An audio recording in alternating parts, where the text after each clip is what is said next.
This is incredible. I am so excited for you all to see this movie. Thank you to Cinefamily, Film Rise, Brigade, to my amazing cast, Gary Stretch, Joe Anderson, Candace Smith, and my beautiful wife, Sonia, whoever she is. I hope you enjoy it. Buckle up. Thank you.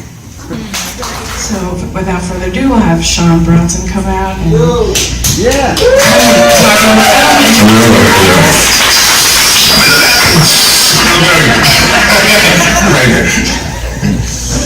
Hello, Claire. Nice to meet you.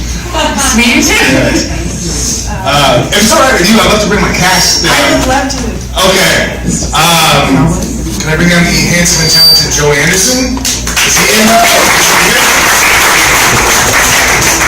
Did you leave? I guess I didn't like it. No. Where are you, Joe? Gary Stretch, are you here? The god of menace, the devil himself? There he is. The beautiful and talented Candace Smith.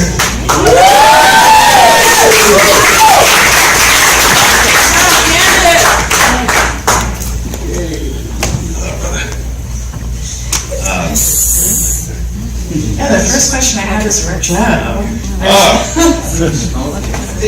Joe, someone go get Joe. Well, it's a question for you too, Sean. Oh, okay. Was the alligator that was skinned at the beginning of the movie? I knew someone was going to ask that. Yeah, no, it was fake. Totally fake. Yeah. It just reminded me of Cannibal Holocaust with the turtles. And With the turtles, yeah, no, it was fake. It was fake. So this is your first full-length film. I mean, I'd love to. It's a really theme-heavy movie. It has a lot of God and fatherhood in it, and I'd love to know where you came up with the concept for it. Well, I wanted to kill my dad. I mean, that's pretty obvious. No, it's, I mean, thematically it comes from a play called Playboy the Western World, which is one of my favorite plays. It's an Irish play by John M. Singh. It was written in 1897, first performed at the Abbey Theatre in 1911, and then riots broke out because it was so controversial then for its day then. They actually got called the Playboy riots. Lasted for 2 days. Anyway, so I originally tried to kind of duplicate that, created in modern day and where to set it, and I was like, well, the original play is very God-themed, and obviously it's about a son that kills his father and vice versa, and I was like, where in today in America is that kind of prevalent, especially with the religious aspect and the violence, and the South seemed very apropos for it down in the bayou, and that's kind of how that came about. So, yeah. Gary, how did your boxing career play into your acting in this film? And were you worried about competing with your castmates? Violence. Just kidding. I just do movies Pierce won't do anymore. No, you know, it was, I didn't say too much, so it was a very physical role. So I just think that, I think having a kind of an inner confidence, I think boxing gives you that over a period of time. So, you know, trusting not to try and do too much, just to kind of sit in it. But it was so well written. The script was beautifully written, and when I first got the script, I was like, you know, this is dark, but it was a kind of crazy love story between a bunch of people, I thought, you know, and again, all plaudits to Sean, because it was just a beautiful script that, as dark as it may be, I found there was a lot of light in strange corners, so a lot of fun. Because that sort of leads me into another question I had about the film, which was, there are sort of these overlapping circles of admiration, I guess we'll call it, and especially in the reveal that the person on the other side of the webcam is the pastor in the gimp mask. So I was just wondering how those sort of circles and overlapping of affection kind of popped into your head. How did you come up with that?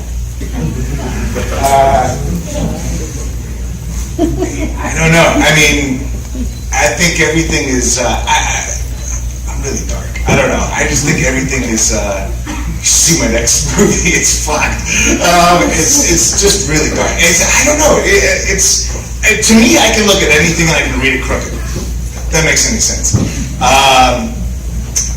A lot of times I'm one of those people that walk away from a conversation going, wait, did I just say what I think? Because in my head I said something really nasty, but really I was extremely polite.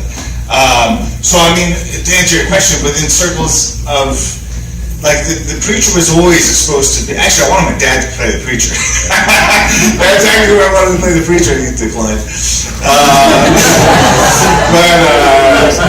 You know, that would be good, wouldn't it?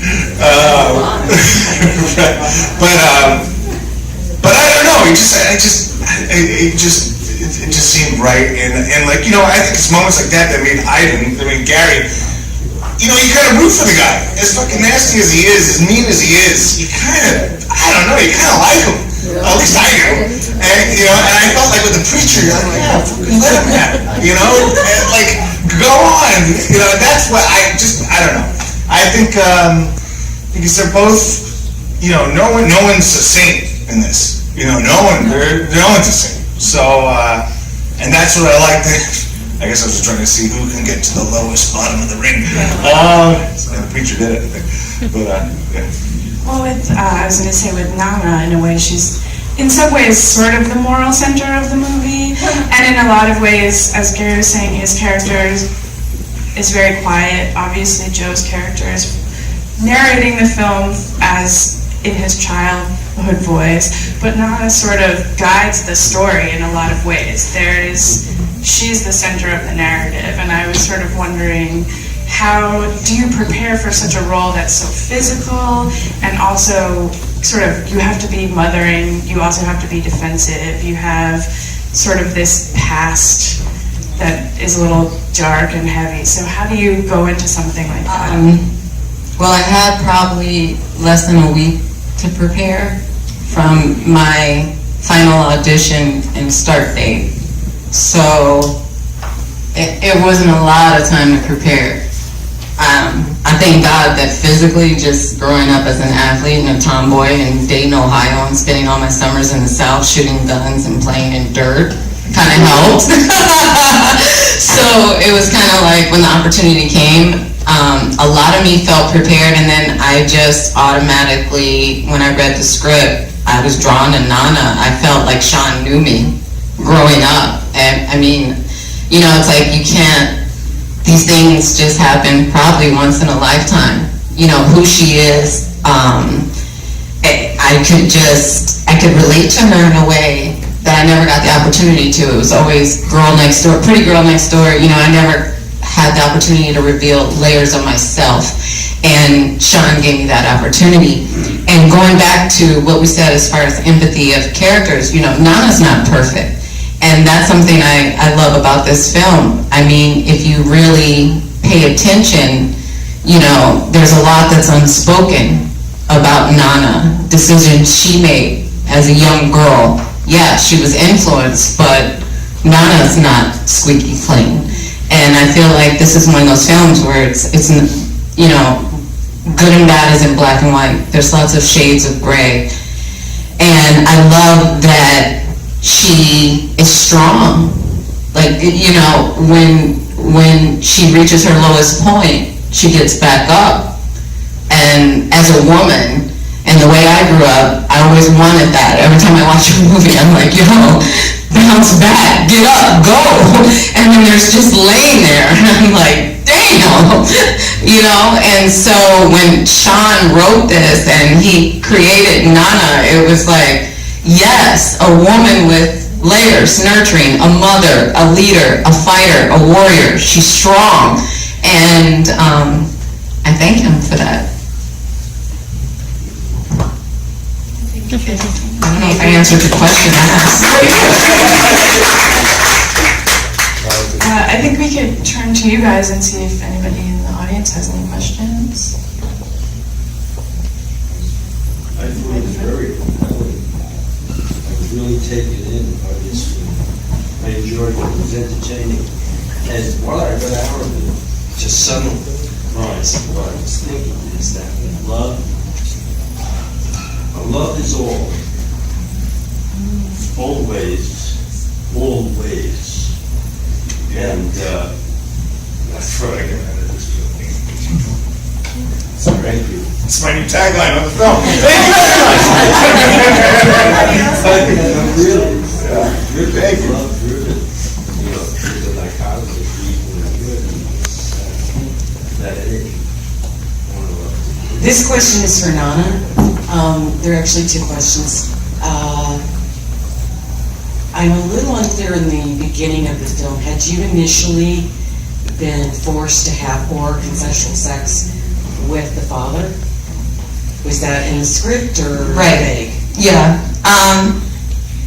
I don't feel Sean defined that, and that was for the interpretation of myself and Gary. He actually gave us a lot of creative control, which I've never had before, and allowed me to actually collaborate, like be involved, especially in some of the more sensitive scenes, like the rape scene. There had been a sexual relationship. When you say consensual, I was a young girl in the South. As a black girl, a young girl in the South, with an older, intimidating white man, the definition of consensual gets a little, a little cloudy.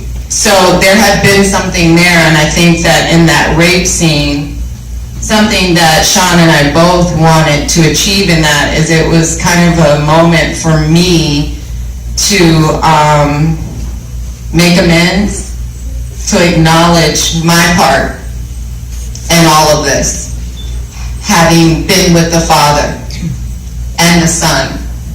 And there was some guilt Nana was carrying.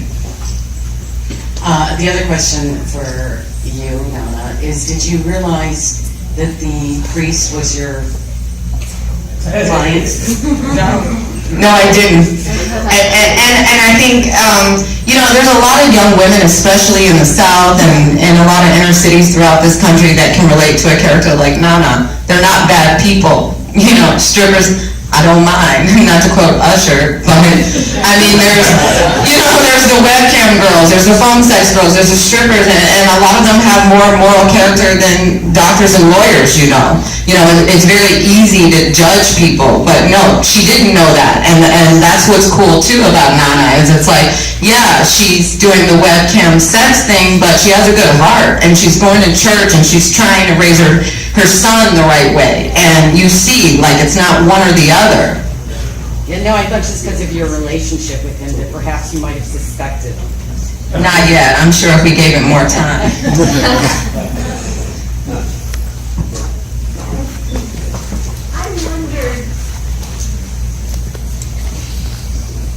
I wondered if Chess, your son, was Asher's son.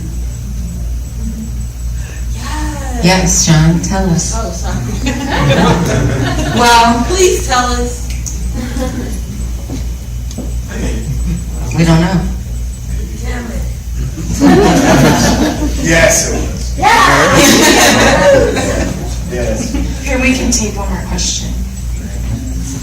I don't need the mic. Okay. It seemed like a physically demanding film on a lot of fronts. Did you guys get out of this unscathed, or were there mishaps, if you will? Okay, all right. Can I tell the story real quick? Okay, so we have to do a pickup day, right? The whole shoot was like 16 days or 18 days, something like that. And we shot the car chase scene 2 days. We had to do some pickups with just Gary. Anyway, so we're driving around, we're doing all the singles on Gary, and it's cold, it's really cold, and he's in that leather vest, he's driving the Harley, he's firing a gun with one hand and everything, he's like, Sean, come here, tell me, does this look weird? And he pulls up his vest, his whole back was black and blue, like just bruised, like blood, like underneath the skin. And I'm like, Gary, that doesn't look too healthy. I'm like, that's not good. I was like, how do you think he did that? And then, I don't know if you noticed, but I have a very small scene in it where he knocks me out. And outside the biker bar, it's just like a quick little funny thing, and he pulled his back doing that. Didn't tell me, of course. you know, and then, and I was like, we should get you to a hospital. He's like, let's finish this tape first. I'm like, that's my guy right there. That was one of them. Joe would tell you some more if he was here. The rape scene was pretty, I think, hard on Gary and myself, physically and emotionally. It was really hard because we wanted it to be authentic, and I kind of gave him the green light, and he took it. She kept saying, one more take. Come on, Gary, come on!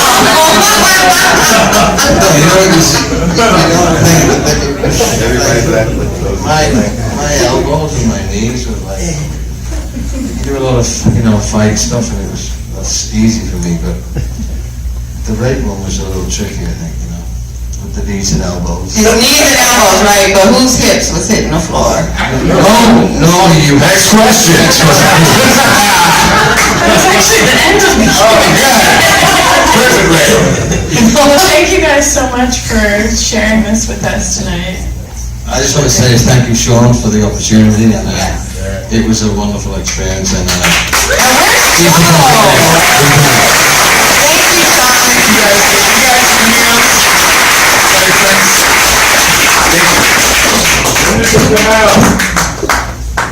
When does it come out? Comes out this Friday on VOD and in theaters in the Lumley down in Santa Monica. So it'll be running for like a week or two, I think. On demand, On demand. Amazon, Google Play, Yeah. iTunes. Thank you guys.